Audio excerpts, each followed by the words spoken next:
Bonjour et bienvenue dans Spirit Cookie. Nous sommes dans le survol de toute la Bible, toutes les Écritures. On a passé déjà lointain, c'est lointain, le survol de l'Ancien Testament. On est dans le Nouveau Testament et cette fois-ci, on est dans une nouvelle épître. On est dans les épîtres en fait depuis un certain temps, mais voici une nouvelle lettre, parce que épître ça veut dire lettre. C'est la lettre aux Colossiens. Je l'aime beaucoup personnellement. Elle est succincte, 4 chapitres, mais c'est de la dynamite, comme il y avait une publicité autrefois qui vantait les mérites d'un certain produit. Voilà, Colossiens, c'est de la dynamite. Qui en est l'auteur? Eh bien, c'est l'apôtre Paul. Peut-être vous vous en doutiez. Et c'est le même auteur que la lettre aux Éphésiens, c'est le même auteur que la lettre aux Galates. Voilà, il en a écrit plusieurs qui composent le Nouveau Testament. Il est dans un logement qu'il a loué, c'est une résidence surveillée, en attendant son procès. Donc voilà, il n'y a aucun doute, enfin c'est rare sont les doutes dans la critique libérale peut-être, qui mettent en doute la véracité, l'authenticité de l'auteur. Cette lettre a été rédigée aux alentours de l'été 62. Et comme je l'ai mentionné, eh bien, Paul est à Rome. Il reçoit des nouvelles des chrétiens de Colosse qui l'inquiètent un petit peu. Alors il se met à rédiger cette lettre dans le but de corriger certains faux enseignements qui petit à petit commencent à gangréner l'Église et les chrétiens de Colosse. Du reste, mentionnons que ce n'est pas l'apôtre Paul qui a fondé cette Église, mais il en est un des piliers. Puis il les a très à cœur, comme les chrétiens qui sont à Éphèse, c'est pas très loin de la ville de Colosse. On voit que ce n'est pas été fondé par lui, parce qu'il en parle dans le chapitre 1, verset 4, et au chapitre 2 également, au début de ce chapitre. Voilà, Épaphras et Philémon ont dû se faire la connaissance de Paul et ceux-ci se sont convertis et puis ils ont travaillé dans cette région et dans la ville de Colosse se réunit une église de croyants, de jeunes croyants donc, dans la maison d'un certain Philémon. On en parlera ultérieurement. Qu'y a-t-il dans cette lettre? Alors tout d'abord, je vous invite à tout de suite maintenant cliquer sur Spirit Cookie en un mot spiritcookie.org et vous cliquez sur l'onglet podcast et vous allez pouvoir gratuitement télécharger un verset biblique illustré qui vous permet de l'apprendre par cœur ou de le faire apprendre par cœur. Et celui que j'ai choisi aujourd'hui, c'est Colossiens chapitre 2 verset 14 où il est dit que Jésus a effacé l'acte dont les ordonnances nous condamnaient et qui subsistait contre nous. Il l'a détruit en le clouant à la croix. Il y avait un acte officiel sur lequel ton nom était marqué. Et cet acte officiel, c'était un acte de condamnation, un verdict de culpabilité totale qui me disait que j'allais droit dans la prison éternelle. Mais Jésus est venu. Il a payé le prix de cette rançon, de cette caution, un prix exorbitant. Il a payé pour moi, il a payé pour toi. Il a pris l'acte, le verdict qui nous condamnait éternellement parce qu'on était enfermés dans le mal, le péché universel et dans la pratique du péché, et il l'a détruit. Et la Bible nous dit dans Colossiens 2,14 qu'il l'a détruit et qu'il a été cloué sur la croix. C'était le motif de la condamnation de Jésus, parce que Jésus a donné sa vie. C'était le prix de la rançon. Ce n'était pas des milliards de francs suisses ou d'euros, mais il a donné sa vie, prix inestimable. Et ainsi, il a pu reprendre l'autorité sur la mort et le séjour des morts. Alors, l'Épître aux Colossiens, qu'est-ce qu'il faut dire par rapport à cette lettre ? On est principalement dans une défense, dans une affirmation de l'Évangile, mais ça les chrétiens de Colosse le savent bien, l'Évangile et la puissance de Dieu qu'il contient. Mais il y a un petit peu caché comme ça des faux enseignements qui commencent à circuler. L'apôtre Paul ne les nomme pas directement, il ne dit pas voilà le faux enseignement qui vous est prêché, attention c'est tout faux, mais il donne des pistes comme ça pour savoir ce que c'est. Pourquoi? Parce que cet enseignement faux, il est naissant et il va faire beaucoup de mal à beaucoup de chrétiens, mais cette lettre, elle est là comme un avertissement du Saint-Esprit qui dit attention, si vous voyez ceci, cela, et je vais en faire la liste, eh bien, ça vous tend à vous êtes comme une voiture de Formule 1 qui sort de la piste en plein virage. Alors attention, gardez le cap, gardez, bien la trajectoire de l'évangile, de la bonne nouvelle. Si je peux me permettre, cette image de la course de Formule 1. Oui, j'aime assez bien ces courses, c'est assez sympa de voir la technique, les ingénieurs, les mécanos et tout ça, et puis le déroulé de la course. Alors, c'est quoi ces faux enseignements? Alors écoutez bien, cher auditeur, écoute bien parce que tu vas voir combien c'est actuel. Alors, les faux enseignements, qu'est-ce qu'il y a dedans? Eh bien, comme faux enseignement, c'est basé sur un système philosophique, Colossiens 2,8. Hein, voilà, attention, ne soyez pas trompés par la philosophie. Et par philosophie, on n'entend pas tellement le fait de réfléchir. L'être humain est fait pour réfléchir quand même, il faut le dire, et raisonner. Peut-être vous avez eu des cours de philo et que ça vous a gavé à l'école, mais il y en a qui aiment beaucoup ça. Il y a une bonne philosophie. Du reste, l'apôtre Jean en était conscient de cela. Et il commence son évangile, le premier chapitre, en parlant du logos. Je vous réfère au podcast qui parle de l'évangile de Jean. Mais il y a un système philosophique qui met tellement l'homme au centre, qui est la mesure de toute chose, et que Dieu en est exclu obligatoirement, bah, c'est là que ça peut devenir dangereux. Donc attention, lorsque l'évangile et l'homme devient le centre de sa pensée et la pensée du centre, eh bien attention à cela.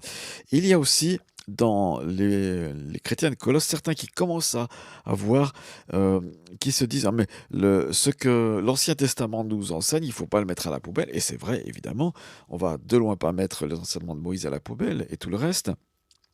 Mais les faux docteurs, ils axent tellement sur les cérémonies et les institutions juives que ça vient presque l'égal de Christ. Donc attention, si vous êtes dans une église, un mouvement, une fédération qui vous dit oui, le salut en Jésus-Christ, mais veillez sur votre vie et rajoutez tel système d'habillement, telle coiffure, etc. Là, c'est pas loin de la secte. Et attention, attention à ça. Christ doit et est resté le centre. Voilà, et si vous étiez pentecôtiste, vous auriez dit Amen, et peut-être vous l'avez dit. Vous l'avez dit, et c'est parfait. Alors attention aux tendances excessives à l'ascétisme, c'est-à-dire à un mépris du corps. Dieu nous a donné un corps.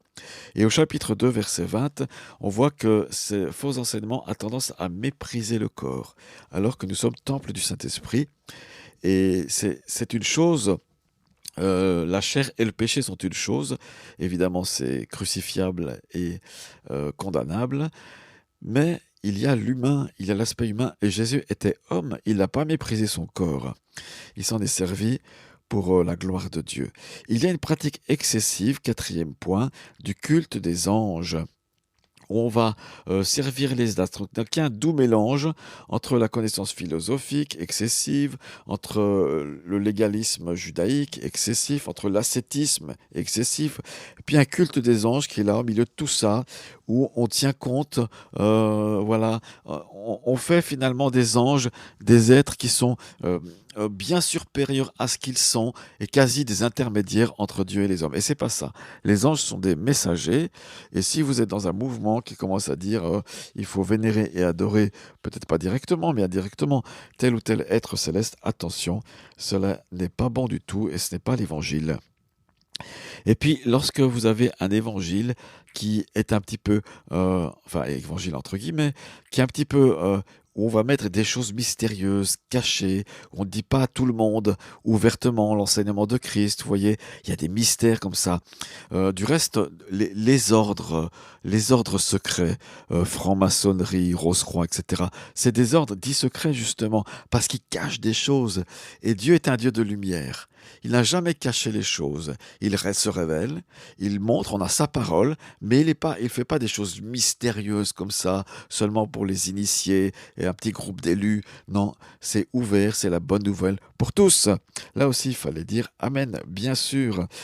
Ça, c'était le 5e point. Le 6e point, au chapitre 2, versets 4 et 8, c'est que la tradition humaine et la sagesse humaine prend le pas sur la révélation. Et là, il faut faire attention, bien sûr.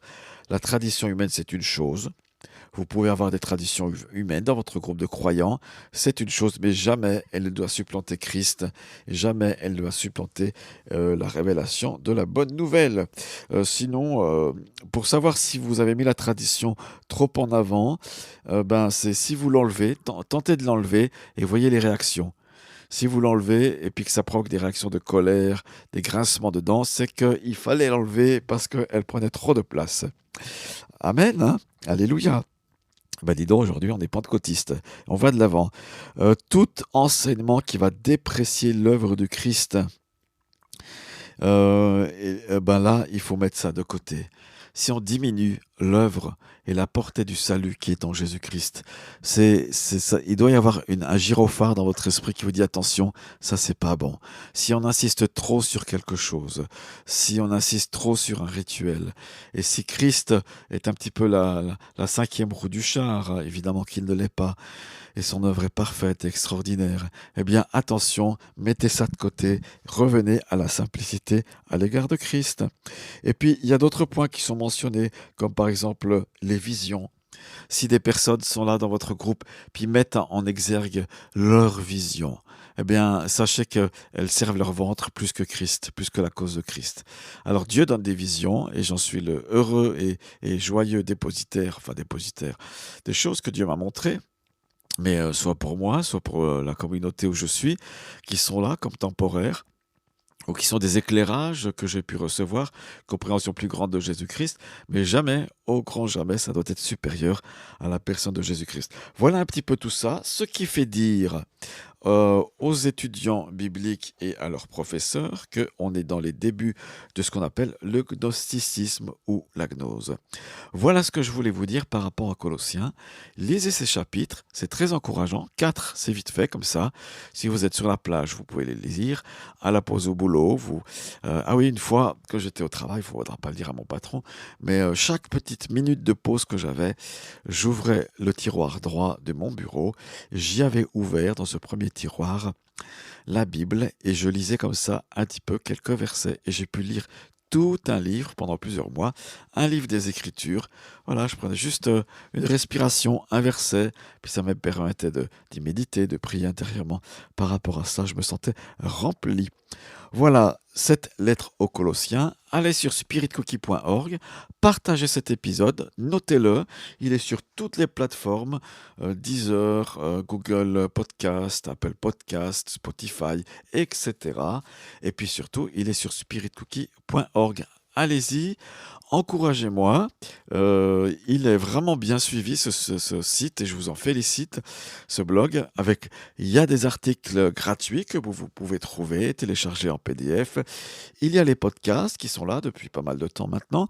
Et puis il y a aussi, il y a la vente d'un livre et peut-être même plusieurs livres à l'heure actuelle où vous écoutez ce message que vous pouvez commander. Voilà, des livres illustrés avec photographie qui illustrent des pensées bibliques. C'est un livre de méditation, Connaître le Père. Et puis, je termine à l'heure actuelle, Connaître le Fils. Il y aura bientôt aussi Connaître l'Esprit, etc. Je vous fais une série comme ça, 30 méditations. Donc, n'hésitez pas à vous y rendre sur spiritcookie.org. Vous avez tout cela. Merci beaucoup d'avoir écouté Spirit Cookie. Et puis, à la semaine prochaine pour une nouvelle épître. Ciao, ciao.